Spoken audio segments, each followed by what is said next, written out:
Hello everyone, this is Hemasri, working as Zoology lecturer in Sir Sierra Women's College, Eluru. Now I am going to describe about the topic liming and fertilization in Unit 4, paper title Principles of Aquaculture in Aquaculture Cluster. Liming materials. Ponds in aquaculture ponds are prepared and conditioned for fish or prawn culture through various steps like dewatering or evacuation, drying, liming, filling with water, control of weed organisms, and for other physiochemical factors regulating the culture and growth of the aquatic organisms like finfish or shellfish. So ఇక్కడ ఏం చెప్తున్నారంటే మనం ఏదైతే Pond's తీసుకుంటామో aquaculture Pond's prepare చేసుకుంటాము. So ఎందుకు మనము aquatic organisms fishes ని ప్రాన్స్ ని కల్చర్ చేయడానికి ఎలాంటి పాండ్స్ అయితే తీసుకుంటామో సో వాటిని మనము కొన్ని స్టెప్స్ ద్వారా అంటే కొన్ని పనులు చేయడం ద్వారా మనం దాన్ని కరెక్ట్ గా మెయింటైన్ చేసుకోగలుగుతాం అనమాట. సో అవి ఏంటి అంటే డీవాటరింగ్ ఆర్ ఎవాక్యుయేషన్, వాటర్ ని చేంజ్ చేసుకోవడము, డ్రైయింగ్ ఆ పాండ్ ని డ్రై చేయటము, లైమింగ్ మెటీరియల్స్ ని యాడ్ చేసుకోవడము, ఫిల్లింగ్ విత్ వాటర్ తో ఫిల్ చేయటము, control of weed organisms, so weed organisms ని కంట్రోల్ చేసుకోవడము. అంతేకాకుండా ఇంకా మనం ఏవైతే aquatic organisms like fin fish or shell fishes ని తీసుకుంటామో వాటి గ్రోత్ అనేది ఇంక్రీజ్ అవటానికి ఆర్ రెగ్యులేట్ అవటానికి అక్కడ మనము ఫిజియోకెమికల్ ఫ్యాక్టర్స్ ఎప్పుడు రెగ్యులేట్ అవుతున్నాయా లేదా, సో అక్కడ కల్చర్ చేయడానికి ఆర్గానిజమ్స్ గ్రోత్ ఉండటానికి సో ఇవన్నీ మనము చెక్ చేసుకుంటూ ఉండాలన్నమాట. Purpose of liming the pond. So pond కి లైమింగ్ ఎందుకు చేయాలి, సో పర్పస్ ఏంటి? Liming is a common practice and has 3 main purposes. So liming అనేది జనరల్ గా ఒక కామన్ ప్రాక్టీస్ అనమాట పాండ్స్ లో చేయడానికి, అంటే ఆక్వాటిక్ ఆర్గానిజమ్స్ ని పెంచేటప్పుడు ఇది ఒక కామన్ ప్రాక్టీస్. సో దాంట్లో ఉన్న 3 మెయిన్ పర్పస్లు ఏంటి అంటే to increase the availability of nutrients, so nutrients అవైలబిలిటీని ఇంక్రీజ్ చేసుకోవడం కోసము, ఇంకా to increase pH and to buffer against daily pH fluctuations. So pH ని ఇంక్రీజ్ చేసుకోవడం కోసం, ఇంకా బఫర్ ని ఇంక్రీజ్ చేసుకోవడం కోసం. సో pH ఫ్లక్చుయేషన్స్ అనేవి డైలీ జరుగుతూ ఉంటాయి అన్నమాట, వాటికి అగైనెస్ట్ గా pH ని బఫర్ ని ఇంక్రీజ్ చేయడం కోసము, ఇంకా to sterilise ponds prior to stocking, so stocking కి ప్రియారిటీ ఇస్తూ ఈ పాండ్స్ ని స్టెరిలైజ్ చేయడం కోసం మనం ఈ లైమింగ్ అనేది చేస్తాం.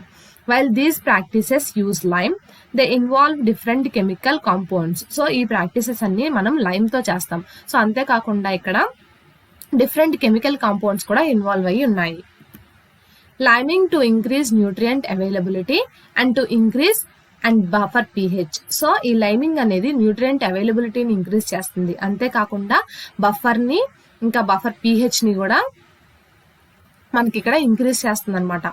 The application of limestone to fish ponds with acid soils will increase the availability of nutrients, primarily phosphorus, to aquatic plants, specifically phytoplankton. So ఈ లైమ్ స్టోన్ ద్వారా ఈ లైమింగ్ అనేది చేయడం ద్వారా ఏమవుతుందంటే ఈ ఫిష్ పాండ్స్ కి సో ఇంకా యాసిడ్ సాయిల్స్ తో కూడా మనము లైమింగ్ అనేది చేస్తాం. సో ఇలా చేయడం వల్ల ఏమవుతుందంటే అక్కడ న్యూట్రియంట్ అవైలబిలిటీ అనేది పెరుగుతుంది. సో ప్రైమరీలీ మనం ఏం చెప్పుకుంటామంటే న్యూట్రియంట్స్ అంటే ఫాస్ఫరస్, ఇంకా అక్వాటిక్ ప్లాంట్స్, సో మెయిన్ గా ఫైటో ప్లాంక్టన్స్, ఇవన్నీ కూడా మనం పాండ్ కి న్యూట్రియంట్స్ గా చెప్తామన్నమాట. ఇవన్నీ ఇంక్రీజ్ అవటం కోసం లైమ్ స్టోన్ తోను యాసిడ్ సాయిల్స్ తోను మనము ఈ పాండ్ ని లైమింగ్ చేస్తాము. Calcite and dolomite increase the total hardness, total alkalinity and pH and act as a buffer to keep the pH constant. So ఈ క్యాల్కేట్ డాలమైట్ ఏవైతే ఉన్నాయో అవి ఏం చేస్తాయంటే వాటర్ లో హార్డ్నెస్ ని ఇంక్రీజ్ చేయడానికి, ఇంకా టోటల్ ఆల్కలినిటీని pH ని, సో ఇంకా అంతేకాకుండా ఈ క్యాల్కేట్ డాలమైట్ బఫర్ కరెక్ట్ గా ఉండి ఆ pH కాన్స్టెంట్ గా ఉండటానికి యూజ్ అవుతా ఉంటాయి అన్నమాట ఇవి. The rise in pH is primarily responsible for increasing the availability of phosphorus from the pond muds. So ఏంటంటే ఎప్పుడైతే pH ఇంక్రీజ్ అవుతుందో సో అలా ఇంక్రీజ్ అయిన pH తో పాటు ఏం ఇంక్రీజ్ అవుతుందంటే పాండ్ మడ్స్ లో ఉండే ఫాస్ఫరస్ కూడా ఇంక్రీజ్ అవుతుంది అనమాట. Although pH can range from 1 to 14. pH of 6 to 9 is considered desirable for most fresh water fish. So ఇక్కడ ఏంటంటే జనరల్ గా pH అనేది ఎక్కడి నుంచి ఎక్కడి వరకు రేంజ్ అవుతుందంటే 1 నుంచి 14 వరకు ఉంటుందన్నమాట. సో ఈ pH అనేది 6 to 9 వరకు మాత్రమే మనం ఫ్రెష్ వాటర్ ఫిష్ కి కన్సిడర్ చేసుకుంటాం అనమాట. అంత అమౌంట్ లో మాత్రమే pH అనేది ఉండాలి. Carbon dioxide, a byproduct of respiration of plants and animals, act as an acid in water, reducing the pH, especially at night. So carbon dioxide అనేది ఏంటంటే ఇక్కడ ప్లాంట్స్ కిను యానిమల్స్ కిను రెస్పిరేషన్ లో ఒక బై ప్రొడక్ట్ గా use అవుతుంది. So అంతేకాకుండా ఇది water లో యాసిడ్ గా యాక్ట్ చేస్తూ ఎస్పెషల్లీ నైట్ టైంలో ఏంటంటే pH ని రెడ్యూస్ చేస్తూ ఉంటుంది. Phosphorus is almost always the liming nutrient in fresh water ponds. So ఈ ఫాస్ఫరస్ అనేది ఎప్పుడు కూడా ఫ్రెష్ వాటర్ పాండ్స్ లో లైమింగ్ న్యూట్రియంట్ గా మనకి యూజ్ అవుతూ ఉంటుంది. The increased pH resulting from liming improves the availability of phosphorus, making fertilization more effective. So, liming ద్వారా ఇంక్రీజ్ అయిన ఈ pH అనేది ఫాస్ఫరస్ ని కూడా ఇంప్రూవ్ చేస్తుంది అనమాట. సో ఇలా ఫాస్ఫరస్ ఇంప్రూవ్ అవడం వల్ల ఏమవుతుందంటే అక్కడ జరిగే ఫెర్టిలైజేషన్ అనేది బాగా ఎఫెక్టివ్ గా జరుగుతుంది. పాండ్ లో ఆక్వాటిక్ ఆర్గానిజమ్స్ మధ్య జరిగే ఫెర్టిలైజేషన్ అనేది బాగా ఎఫెక్టివ్ గా జరుగుతుంది. In addition, increased microbial activity is at higher pH assists in decreasing the amount of organic debris at the bottom of the pond. So ఇంకా ఏం చెప్పొచ్చు అంటే ఇక్కడ ఈ pH వల్ల ఇంక్రీజ్ అయిన మైక్రోబియల్ యాక్టివిటీ ద్వారా ఏమవుతుందంటే పాండ్ బాటమ్ ఏరియాలో ఉన్న ఆర్గానిక్ డెబ్రిస్ అనేది బాగా డిక్రీజ్ అవుతుంది అనమాట. సో ఈ ఆర్గానిక్ డెబ్రిస్ వల్ల టాక్సిక్ మెటీరియల్స్ అనేవి ప్రొడ్యూస్ అవ్వి పాండ్ కి డిసడ్వాంటేజ్ అవుతుంది. సో ఇలా pH ఎక్కువ అవటం వల్ల మైక్రోబియల్ యాక్టివిటీ అనేది ఎక్కువ అవుతుంది. సో దట్ ఏమవుతుందని చెప్తున్నారు ఇక్కడ ఆర్గానిక్ డెబ్రిస్ అనేది బాగా డిక్రీజ్ అవుతుంది పాండ్ బాటమ్ ఏరియాలో అని చెప్తున్నారు. So next to identifying liming needs. Measuring the total alkalinity, total hardness and pH of water in the pond is the most effective way to determine of liming the necessary. So ఇక్కడ ఏం చెప్తున్నారంటే liming needs ఎప్పుడు వస్తాయి అనేది ఎలా identify చేస్తామంటే మనము ఈ పాండ్ లో టోటల్ ఆల్కలినిటీ మెజర్ చేసుకున్నప్పుడు, టోటల్ హార్డ్నెస్ మెజర్ చేసినప్పుడు, అంతేకాకుండా ఇంకా వాటర్ లో pH మెజర్ చేసుకున్నప్పుడు కూడా ఈ లైమింగ్ ఎప్పుడు చేయాలి అనేది మనం డిటర్మైన్ చేసుకోవచ్చు. అంటే లైమింగ్ నెసెసిటీ ఉందా లేదా, సో ఎంత ఉంది అనేది మనకి ఎఫెక్టివ్ గా ఇవన్నీ చెక్ చేసుకున్నప్పుడు తెలుస్తుంది. Liming is recommended for ponds with a total alkalinity of less than 20 ppm. So liming అనేది జనరల్ గా పాండ్ కి మనం ఎప్పుడు రికమెండ్ చేస్తాము అంటే కనుక ఈ వాటర్ లో ఆల్కలినిటీ అనేది 20 ppm కన్నా కూడా తక్కువ ఉంటే అప్పుడు మనం ఈ లైమింగ్ ని రికమెండ్ చేస్తాము. Application of 4.5 pounds of lime per acre foot of water will increase the total alkalinity approximately 1 ppm. So అంటే ఇక్కడ ఏం చెప్తున్నారంటే ఒక ఎకరానికి ఒక అడుగు చొప్పున ఈ వాటర్ లో 4.5 pounds ఆఫ్ లైమ్ గనక యాడ్ చేస్తే అది టోటల్ ఆల్కలినిటీని అప్రాక్సిమేట్లీ 1 ppm వరకు కూడా ఇంక్రీజ్ చేస్తుంది. సో ఇక్కడ ఏం చెప్పారంటే ఒక ఎకరానికి వాటర్ లో ఒక అంటే ఒక అడుగు లోతు వరకు కూడా మనము లైమ్ ని యాడ్ చేస్తాం. అదే కనుక మనకి 2 ఎకరాలు ఉంటే కనుక 2 అడుగుల లోతు వరకు కూడా మనం ఈ లైమింగ్ చేయాల్సి ఉంటుంది అనమాట. అంటే ఎన్ని ఎకరాలు ఉన్నాయి అనే దాన్ని బట్టి ఎన్ని అడుగులు లోతు వరకు లైమింగ్ యాడ్ చేయాలి అనేది డిపెండ్ అయి ఉంటుంది. Next quantity. Common application rates for limestone are 1 to 2 tons per surface acre to raise the pH of the water by 1 to 2 units. So ఇక్కడ ఏం చెప్తున్నారంటే ఒక ఎకరానికి సర్ఫేస్ ఏరియాలో 1 నుంచి 2 టన్నుల వరకు లైమ్ స్టోన్ ని యాడ్ చేసినట్లయితే గనక వాటర్ లో ఈ pH వాల్యూ అనేది 1 నుంచి 2 యూనిట్ల వరకు పెరుగుతుందని చెప్తున్నారు. However, a more accurate rate can be calculated by taking a soil sample from the pond bottom and having a laboratory make a recommendation.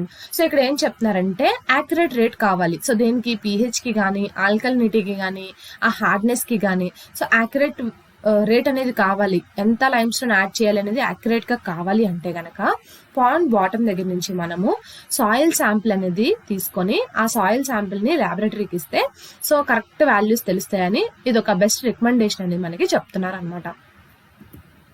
So next వచ్చేసి selecting material. Small bags of lime are available in the market. So మనకి మార్కెట్లో ఈ small bags of lime అనేవి ఎప్పుడు available గా ఉంటాయి అనమాట. For larger ponds limestone can be delivered to the pond site by the truck load. So ఒకవేళ పెద్ద పాండ్స్ అయితే కనుక ఈ లైమ్ స్టోన్ అనేది ట్రక్ లోడ్స్ అంటే ట్రాక్టర్స్ కానీ లారీస్ కానీ సో వీటి ద్వారా ఆ పాండ్ సైట్ కి మనం డెలివరీ చేసుకోవచ్చు. Reaction time and solubility of limestone are directly related to the particle size. మనం లైమ్ స్టోన్ యాడ్ చేసిన తర్వాత అది ఇచ్చే రియాక్షన్ కానీ సాల్యుబుల్ అయ్యే టైం కానీ మనం ఎలా చెప్తాము అంటే మనం యాడ్ చేసిన లైమ్ స్టోన్ పార్టికల్ సైజ్ అంటే ఆ లైమ్ స్టోన్ పెద్దగా ఉందా సో ఎంత ఉంది అని దాని సైజుని బట్టే మనం చెప్పగలం అనమాట. అంటే పెద్దదైతే కరగడానికి కొంచెం టైం పడుతుంది, అదే చిన్న చిన్నవి అయితే త్వరగా కరిగిపోతాయి కదా, సో అదనమాట. It is recommended that lime with smallest particle size is purchased. So best recommendation ఏంటంటే కనుక చిన్న చిన్న లైమ్ స్టోన్ పార్టికల్స్ ని పర్చేస్ చేసుకోవడం బెటర్ అంటున్నారు. ఎందుకంటే అవి త్వరగా కరుగుతాయి కదా, సో పెద్ద స్టోన్ కన్నా కూడా చిన్న స్టోన్స్ త్వరగా లైమ్ స్టోన్స్ త్వరగా కరుగుతాయి కాబట్టి చిన్న స్టోన్స్ ఉన్న లైమ్ స్టోన్ ని మనం కొనుక్కోవడం బెటర్ అని చెప్తున్నారు అనమాట. నెక్స్ట్ వచ్చేసి timing of application. Limestone can be added anytime during the production cycle. However, it is recommended that application be made during the fall and winter months when fertilizers are no longer being added to the pond. So ఇక్కడ ఏం చెప్తున్నారంటే ఈ limestone అనేది production cycle జరిగేటప్పుడు ఏ టైంలో అయినా సరే మనము యాడ్ చేసుకోవచ్చు. సో అంతేకాకుండా ఇంకేంటంటే మనం ఎక్కువగా ఎప్పుడు రికమెండ్ చేస్తామంటే ఈ లైమ్ స్టోన్ అప్లికేషన్ అంటే లైమ్ స్టోన్ యాడ్ చేసేది ఎప్పుడు పెట్టుకోవచ్చు అని చెప్తామంటే కనుక ఫాల్ వింటర్ మంత్స్ ఎప్పుడైతే ఉంటాయో సో అప్పుడే మనము లైమ్ స్టోన్ యాడ్ చేసుకోవడానికి ఒక కరెక్ట్ టైం అని చెప్పొచ్చు. సో అంతేకాకుండా లైమ్ స్టోన్ వేయాలి అనుకున్నప్పుడు చాలా కాలం కూడా మనము ఫెర్టిలైజర్స్ అనేవి వాడకూడదు, అంటే కొన్ని మంత్స్ అవ్వచ్చు అనమాట. సో అంత టైము మనము ఫెర్టిలైజర్స్ వాడకుండా డైరెక్ట్ గా కొన్ని నెలల తర్వాత కొంత టైం లిమిట్ ఉంటుంది, ఆ టైం లిమిట్ తర్వాతనే మనము లైమ్ స్టోన్ ని యాడ్ చేసుకోవాలి. సో అంటే ఏంటంటే లైమ్ స్టోన్ యాడ్ చేయడానికి ముందు మనము ఎటువంటి ఫెర్టిలైజర్స్ ని వాడకూడదని చెప్పొచ్చు. Lime stone will take several weeks to complete it's impact on the water quality. So application should be at least 1 month prior to the initiation of a fertilization program in the spring. So ఈ limestone అనేది water లో కరిగి ఆ water క్వాలిటీని correct గా దాని impact అనేది చూపించడానికి కొన్ని వారాల టైం అనేది పడుతుంది అనమాట. సో అందుకని చెప్పేసి మనము ఈ ఫెర్టిలైజేషన్ ప్రోగ్రామ్ అనేది మనం జనరల్ గా స్ప్రింగ్ సీజన్ లో పెట్టుకుంటాం. సో అలా ఈ ఫెర్టిలైజేషన్ ప్రోగ్రామ్ చేయడానికి ఒక 1 month ముందే మనము ఈ లైమ్ స్టోన్ అనేది యాడ్ చేసుకోవాలి. సో దట్ ఏమవుతుందంటే అది కరిగి వాటర్ క్వాలిటీలో దాని ఇంపాక్ట్ చూపించేటప్పటికి ఒక 1 month టైం పడుతుంది కాబట్టి సో దాని తర్వాత వాటర్ క్వాలిటీలో ఇంపాక్ట్ అనేది మనకు కనిపించిన తర్వాతే మనము ఈ ఫెర్టిలైజేషన్ ప్రోగ్రామ్ ని ఏర్పాటు చేసుకోవాలన్నమాట. సో నెక్స్ట్ వచ్చేసి మెథడ్ ఆఫ్ అప్లికేషన్. సో మనం ఈ లైమ్ ని పాండ్స్ కి ఎలా అప్లై చేయాలి, ఈ అప్లికేషన్ ఎలా ఫాలో అవ్వాలనేది ఆ మెథడ్ ఏంటో చూద్దాం. Limestone is best applied directly to the pond bottom prior to filling the pond with water. So అంటే ఇక్కడ ఏం చెప్తున్నారంటే మనము ఈ పాండ్ లో వాటర్ ఫిల్ చేయడానికి ముందుగానే ఈ లైమ్ స్టోన్ ని డైరెక్ట్ గా పాండ్ కి అప్లై చేయడం బెటర్ అని చెప్తున్నారు. అంటే మనం ఇది పాండ్ బాటమ్ లో ముందుగానే అప్లై చేసుకోవాలన్నమాట, వాటర్ ఫిల్ చేయక ముందే. It should be spread evenly over the entire bottom. So ఈ లైమ్ స్టోన్ అనేది ఈ పాండ్ బాటమ్ కి ఈవెన్ గా స్ప్రెడ్ చేసుకోవాలన్నమాట మనం. For extremely small ponds limestone can be dissolved in a bucket of water and then added to the pond. So చిన్న చిన్న Pond's అయితే గనక ఈ లైమ్ స్టోన్ ని ఒక బకెట్ ఆఫ్ వాటర్ లో కరిగించిన దాన్ని ఆ వాటర్ ని మనము పాండ్ కి యాడ్ చేసుకోవాలన్నమాట. For larger ponds, a small boat with a plywood platform can be used to carry the lime. So larger ponds లో అయితే గనక ఒక చిన్న చిన్న బోట్స్ ఏవైతే ఉంటాయో ప్లైవుడ్ ప్లాట్ఫామ్ అందులో ఏర్పాటు చేసుకొని దాంట్లో లైమ్ స్టోన్ ని క్యారీ చేసుకొని మనం యూజ్ చేసుకుంటే బెటర్ అనమాట. సో ఏం చెప్తున్నారంటే ఇక్కడ ఫస్ట్ వాటర్ యాడ్ చేసుకోక ముందే పాండ్ లో లైమ్ స్టోన్ యూజ్ చేసుకుంటే బెస్ట్ రిజల్ట్ అనేది వస్తుంది. ఒకవేళ వాటర్ యూజ్ చేసుకున్న తర్వాత అయితే మనం బోట్స్ లో వెళ్ళి లైమ్ ని క్యారీ చేసుకొని ఇదంతా స్ప్రెడ్ చేసుకోవాలన్నమాట. నెక్స్ట్ వచ్చేసి liming frequency. The effects of adequate liming will usually last several years in ponds with little or no outflow. So మనము ఈ లైమింగ్ చేసుకున్న తర్వాత దాని ఎఫెక్ట్ అనేది చాలా సంవత్సరాల వరకు కూడా ఉంటుందన్నమాట.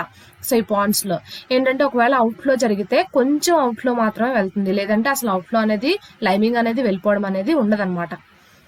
Pond's frequently discharging water may have to be limed annually. So ఒకవేళ పాండ్స్ లో గనక వాటర్ డిశ్చార్జ్ అనేది ఫ్రీక్వెంట్ గా మనం అప్పుడప్పుడు చేస్తూ ఉంటే గనక ఈ లైమింగ్ అనేది సంవత్సరానికి ఒకసారి చేసుకుంటూ ఉండాలి. సో ఎందుకంటే వాటర్ డిశ్చార్జ్ చేసినప్పుడు లైమింగ్ అనేది అవుట్ఫ్లో అయిపోతుంది కదా, సో అందుకనమాట. Total alkalinity and pH should be monitored to determine the necessary frequency of liming. So correct frequency, liming కి ఉన్న కరెక్ట్ ఫ్రీక్వెన్సీ మనం తెలుసుకోవాలి అంటే గనక వాటర్ లో ఉన్న టోటల్ ఆల్కలినిటీ, pH అనేది కరెక్ట్ గా మనము మానిటర్ చేసుకుంటూ ఉండాలన్నమాట. సో లైమింగ్ ఎంత ఉంది అని డిటర్మైన్ చేయడానికి ఆల్కలినిటీ, pH మనం కరెక్ట్ గా మానిటర్ చేసుకుంటూ ఉండాలి. నెక్స్ట్ వచ్చేసి liming to sterilize. Hydrated lime or calcium hydroxide is also used in commercial fish production ponds.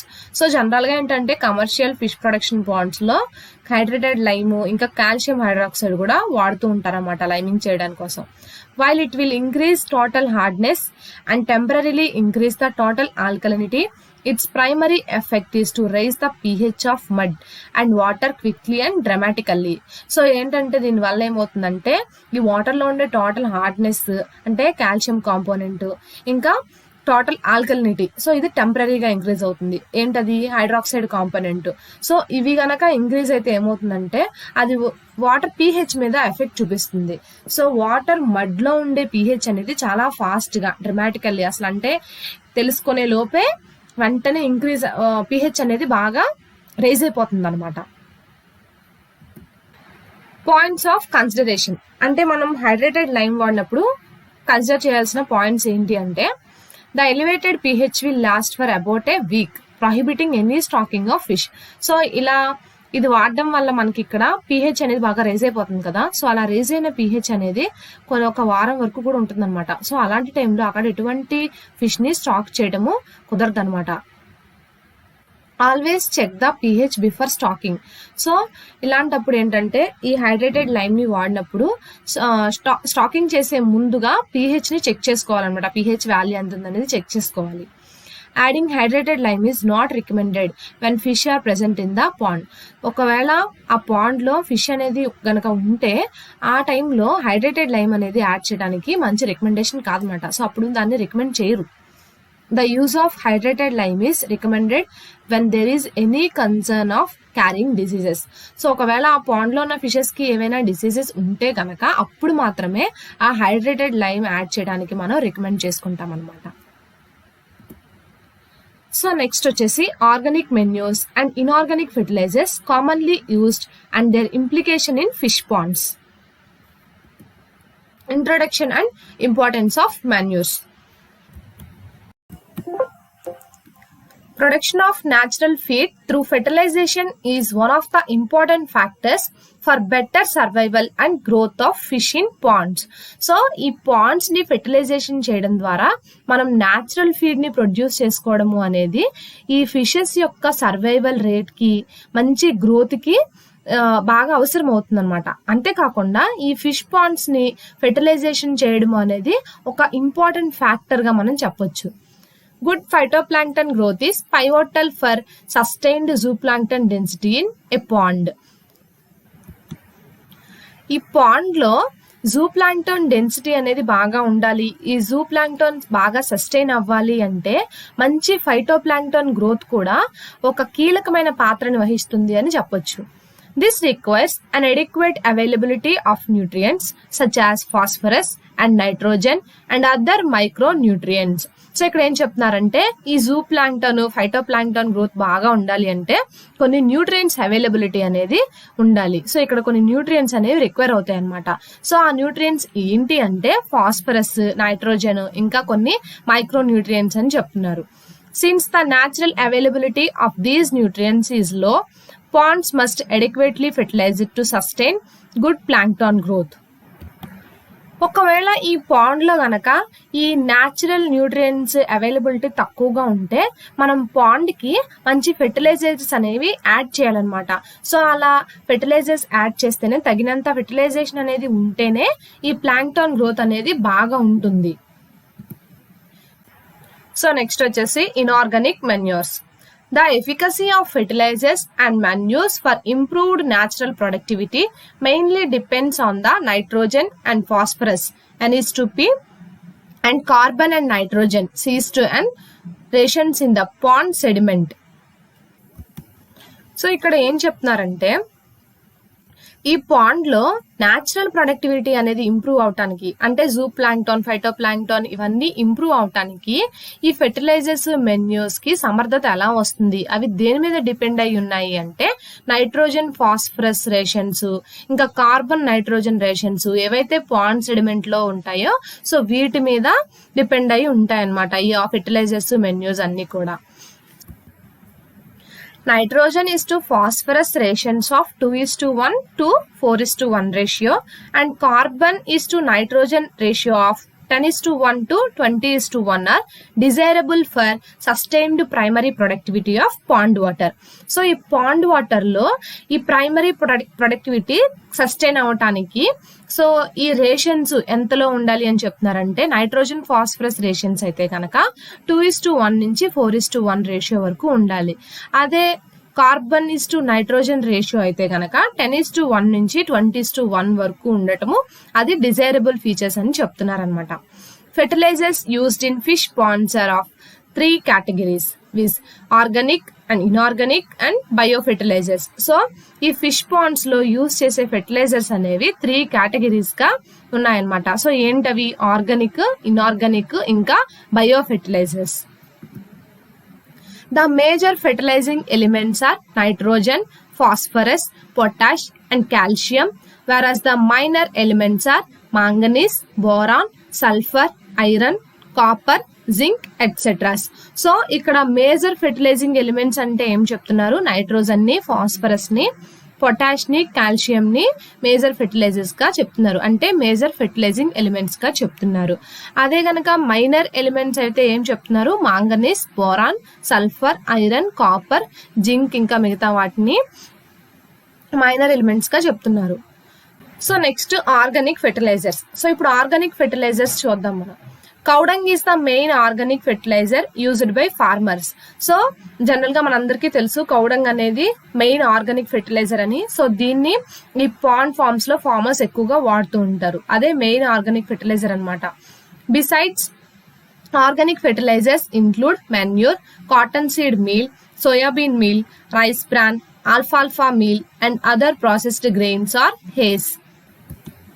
So అంతేకాకుండా ఈ కౌడంగ్ మాత్రమే కాకుండా ఇంకా ఆర్గానిక్ ఫెర్టిలైజర్స్ అంటే ఏమొస్తాయంటే cotton seed meal, soybean meal, rice bran, ఆల్ఫాల్ఫా మీల్ అంటే పశువుల కోసం పెంచే గడ్డి జాతిని ఆల్ఫాల్ఫా అంటారనమాట. సో అది ఇంకా ప్రాసెస్డ్ గ్రెయిన్స్ ఆర్ హేస్ అంటే ఎండుగడ్డ అనమాట. సో ఇవన్నీ కూడా ఆర్గానిక్ ఫెర్టిలైజర్స్ గా వాడుతూ ఉంటారు. Inorganic fertilizers mainly contain nitrogen, phosphorus and potash. So inorganic fertilisers అయితే గనక మెయిన్లీ దేంతో కంటైన్ అయి ఉంటాయి? నైట్రోజన్, ఫాస్ఫరస్ ఇంకా పొటాష్ తో కంటైన్ అయి ఉంటాయి అన్నమాట.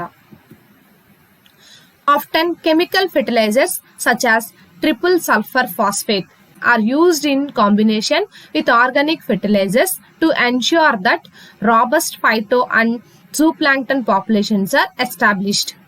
సో ఇక్కడ ఆర్గానిక్ ఫెర్టిలైజర్స్ తో పాటుగా కెమికల్ ఫెర్టిలైజర్స్ ని ఎలా వాడతారంటే ట్రిపుల్ సూపర్ ఫాస్ఫేట్ అనే దాన్ని కెమికల్ ఫెర్టిలైజర్ గా వాడతారు. సో ఇక్కడ ట్రిపుల్ సూపర్ ఫాస్ఫేట్ అంటే ఏం చెప్తున్నారు? N:P:K అంటే నైట్రోజన్ = ఫాస్ఫరస్ = పొటాష్ అన్నమాట. సో రేషియో ఎంత చెప్తున్నారు? 0:46:0. సో ఈ రేషియోతో ఆర్గానిక్ ఫెర్టిలైజర్స్ కి కాంబినేషన్ గా కలుపుకొని సో వాడతారన్నమాట. సో ఇది వాడడం వల్ల ఏంటంటే ఆ పాండ్ లో ఫైటోప్లాంక్టన్, జూప్లాంక్టన్ అనేది బాగా బలంగా మంచిగా పెరుగుతుంది అనమాట. Based on the nutrient status of the soil, carp ponds are classified as low, medium and highly productive ponds, and this determines the rate at which fertilizers are applied. So ఇక్కడేం చెప్తున్నారంటే so మనము soil కి nutrient status ఎంత ఇచ్చాము అంటే ఆ soil లో nutrient status ఎంత ఉంది అనే దాన్ని బట్టి కార్ప్ పాండ్స్ ని సో ఇంకా ఎలా క్లాసిఫై చేశారంటే low productive ponds, medium productivity ponds ఇంకా హైలీ ప్రొడక్టివ్ పాండ్స్ గా క్లాసిఫై చేశారనమాట.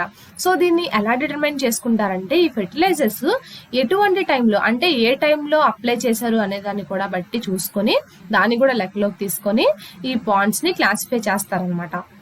1/3 of the total amount is normally applied 2 weeks before stocking and the remainder is applied at 2 weekly intervals in equal proportions. So ఏం చెప్తున్నారు ఇక్కడ, మొత్తం amount లో అంటే మనం ఎంత ఫెర్టిలైజర్స్ పాండ్ కి యాడ్ చేయాలనుకుంటున్నామో అంత ఫెర్టిలైజర్స్ లో 1/3 అమౌంట్ తీసుకొని 2 weeks బిఫోర్ అన్నమాట. అంటే మనము స్టాక్ ని తీసుకొచ్చి పాండ్ లో వేయడానికి 2 weeks ముందు 2 వారాల ముందుగా ఈ ఫెర్టిలైజర్స్ ని 1/3 మనం తెచ్చుకునే అమౌంట్ లో 1/3 వేస్తారనమాట. సో వేసిన తర్వాత స్టాక్ ని తీసుకొచ్చి పాండ్ లో పెడతారు. సో దాని తర్వాత 2 weeks ఒకసారి అంటే 2 weeks గ్యాప్ ఇచ్చి ఒకసారి వాడతారు. మళ్ళీ తర్వాత ఇంకొక 2 weeks గ్యాప్ ఇచ్చి ఈక్వల్ ప్రపోర్షన్స్ లో ఈ ఫెర్టిలైజర్స్ అనేవి యాడ్ చేయడం జరుగుతుంది. Depending on availability, other organic manures such as buffalo manure, pig manure, duck droppings and domestic sewage are also used. So అంటే మనకి అవైలబిలిటీస్ దొరికిన దాన్ని బట్టి సో ఇంకా ఆర్గానిక్ మెన్యూర్స్ ఏమేమి వాడతారు, buffalo manure, pig manure, duck droppings, ఇంకా domestic sewage అంటే మురుగు నీరు అనమాట. సో ఇవన్నీ కూడా మనకి దొరికిన దాన్ని బట్టి మనకి అవైలబిలిటీలో ఉన్న దాన్ని బట్టి వాడతారు ఇవి కూడా ఆర్గానిక్ మెన్యూర్స్ గా. సో నెక్స్ట్ వచ్చేసి nursery ponds. Most commonly raw cow dung is applied at a rate of 5,000 to 10,000 kg per hectare 2 weeks before stocking. So nursery pond లో అయితే కనుక ఈ ఫెర్టిలైజర్స్ ని ఎప్పుడు వాడతారు అంటే కౌ డంగ్ ని ఎక్కువగా వాడుతూ ఉంటారు. సో ఎంత అంటే 5,000 నుంచి 10,000 kgs వరకు ఒక హెక్టార్ కి వాడుతూ ఉంటారు అనమాట. సో ఎప్పుడు వేస్తారు ఈ ఫెర్టిలైజర్ అంటే కనుక మనము స్టాక్ ని పెట్టడానికి 2 వారాల ముందే ఈ ఫెర్టిలైజర్స్ ని యాడ్ చేస్తారు ఈ కౌడంగ్ ని. If poultry manure is used it is applied at 1/3 of the cow dung dose. So poultry manure అయితే గనక వాళ్ళు వాడేది పౌల్ట్రీ మెన్యూర్ అయితే గనక ఈ కౌడంగ్ డోస్ లో 1/3 డోస్ ని మాత్రమే వాళ్ళు ఆ పాండ్ కి అప్లై చేస్తారు. A phased manuring practice is also used whereby a mixture of groundnut oil cake at 750 kg, cow dung at 200 kg and single super phosphate at 50 kg per hectare has also been found to be effective. So phased manuring అంటే ఏంటంటే ఈ phase లో certain phase లో ఇంత amount వేయాలి, certain phase లో ఇంత amount వేయాలని వాళ్ళకి ఒక టైం లిమిట్ పెట్టుకుంటారు అనమాట. సో దాన్నే ఫేజ్డ్ మెన్యూరింగ్ ప్రాక్టీస్ అంటారు. సో ఈ ఫేజ్డ్ మెన్యూరింగ్ ప్రాక్టీస్ లో మిక్స్చర్ ఆఫ్ అమౌంట్ ని కలుపుతారు. అంటే ఏమేమి మిక్స్చర్స్ ని కలుపుతారంటే గ్రౌండ్నట్ ఆయిల్ కేక్ వచ్చేసి 750 kgs, కౌడంగ్ వచ్చేసి 200 kgs, సింగిల్ సూపర్ ఫాస్ఫేట్ అయితే కనుక 50 kgs అనమాట. సో వీటన్నిటిని కలిపేసి ఒక హెక్టార్ కి వాడుతూ ఉంటారు అనమాట. సో దీని వల్ల కూడా మంచి ఎఫెక్టివ్ రిజల్ట్స్ అనేవి ఉంటాయి. సో వీటిలన్నిటిని కలిపేసి ఒక ఫేజ్ లో కొంచెం అమౌంట్, ఇంకొక ఫేజ్ లో కొంచెం అమౌంట్, అలా టైం ఇంటర్వెల్స్ ఇచ్చుకుంటూ ఫేజ్ మెన్యూరింగ్ ప్రాక్టీస్ ని చేస్తారనమాట. Next fingerling rearing ponds. These are generally fertilized with cow dung at 5,000 to 10,000 kg per hectare depending on the nutrient status of the pond. So fingerling rearing ponds, fingerlings ని పెంచే Pond's లో అయితే గనక general గా దేంతో fertilise చేస్తారంటే cow dung తో fertilise చేస్తారు. సో కౌడంగ్ ని ఎలా ఇస్తారంటే ఒక హెక్టార్ కి వచ్చేసి 5,000 నుంచి 10,000 kgs వరకు కూడా వాడతారు. సో ఈ 5,000 నుంచి 10,000 kgs అనేది వాళ్ళు ఎలా డిటర్మైన్ చేసుకుంటారంటే ఆ సాయిల్ లో ఆ పాండ్ లో ఉండే న్యూట్రియంట్ స్టేటస్ ని చెక్ చేసుకున్న తర్వాత ఎన్ని కేజెస్ ఇవ్వాలి అనేది వాళ్ళు decide చేసుకుంటారనమాట. 1/3 of the required dose is applied 8 to 10 days before stocking of fry and the remainder is applied in equal proportions at fortunately intervals. So ఇక్కడ ఏం చేస్తారంటే ఫింగర్లింగ్స్ ని, సో ఫ్రైస్ ని ఫింగర్లింగ్స్ ని వాళ్ళు స్టాకింగ్ చేసే ముందు 8 నుంచి 10 రోజుల ముందు వాళ్ళు ఒక అమౌంట్ తీసుకున్నారు కదా. సో హెక్టార్ కి ఇంత అమౌంట్ అని వాళ్ళు సెలెక్ట్ చేసుకుంటారు కదా. ఆ సెలెక్ట్ చేసుకున్న అమౌంట్ లోంచి 1/3 పార్ట్ తీసుకొని సో దాన్ని ఈ 8 నుంచి 10 రోజుల ముందు వేస్తారనమాట పాండ్ లో. సో వేసిన తర్వాత ఏంటంటే వాళ్ళు ఏం చేస్తారంటే ఈక్వల్ పోర్షన్స్ లో ఫార్చునేట్ ఇంటర్వెల్స్ లో మళ్ళీ వేసుకుంటూ వెళ్తారు. సో దట్ మీన్స్ ఏంటంటే వాళ్ళు టైం పెట్టుకుంటారు. ఈ స్టాకింగ్ చేసేసిన తర్వాత సో ఇన్ని రోజులకు వేయాలి, తర్వాత మళ్ళీ ఇన్ని రోజులకు వేయాలని వాళ్ళు టైం ఇంటర్వెల్స్ సెలెక్ట్ చేసుకుంటారు. సో అలా టైం ఇంటర్వెల్స్ సపోజ్ 1 వీక్ నుంచి ఇంకొక 1 వీక్ అలా ఉంటే గనక ఫస్ట్ వీక్ లో ఎంత అమౌంట్ ఇస్తారో తర్వాత ఇచ్చే వీక్ లో కూడా సేమ్ అంతే అమౌంట్ ని వాళ్ళు ఈక్వల్ ప్రపోర్షన్స్ లో ఇచ్చుకుంటూ ఉంటారన్నమాట. So next grow out ponds. These are usually fertilised with cow dung at 10,000 to 20,000 kg per hectare per year, or poultry manure at 4,000 to 8,000 kg per hectare per year, and in combination with inorganic fertilizers such as urea at 100 kg per hectare per year and super phosphate at 50 kg per hectare per year. Grow out ponds లో fertilisers ఎలా add చేస్తారు అంటే కనుక వాళ్ళు cow dung ని use చేస్తే ఒక year కి ఒక హెక్టార్ ఏరియాకి 10,000 నుంచి 20,000 కేజెస్ వరకు కూడా వాడతారు. అదే కనుక వాళ్ళు పౌల్ట్రీ మెన్యూర్ ని వాడుతున్నట్లయితే ఒక సంవత్సరానికి ఒక హెక్టార్ ఏరియాకి 4,000 నుంచి 8,000 కేజెస్ వరకు కూడా ఈ పౌల్ట్రీ మెన్యూర్ ని వాడతారు. ఒకవేళ వాళ్ళు ఆర్గానిక్ ఫెర్టిలైజర్స్ తో ఇన్ఆర్గానిక్ ఫెర్టిలైజర్స్ కాంబినేషన్స్ కనుక వాడితే ఒక ఇయర్ కి ఒక హెక్టార్ ఏరియాకి ఈ యూరియా అనేది 100 కేజెస్ చొప్పున వాడతారనమాట. అండ్ ఇంకా సూపర్ ఫాస్ఫేట్ అయితే కనుక ఒక సంవత్సరానికి ఒక హెక్టార్ ఏరియాకి 50 కేజెస్ చొప్పున వాడతారనమాట. ఓకేనా? So this is about identification of oxygen depletion problems and control mechanisms in culture ponds, and aeration, principles of aeration and emergency aeration, and liming materials, organic manures and inorganic fertilizers commonly used and their implication in fish ponds. Thank you.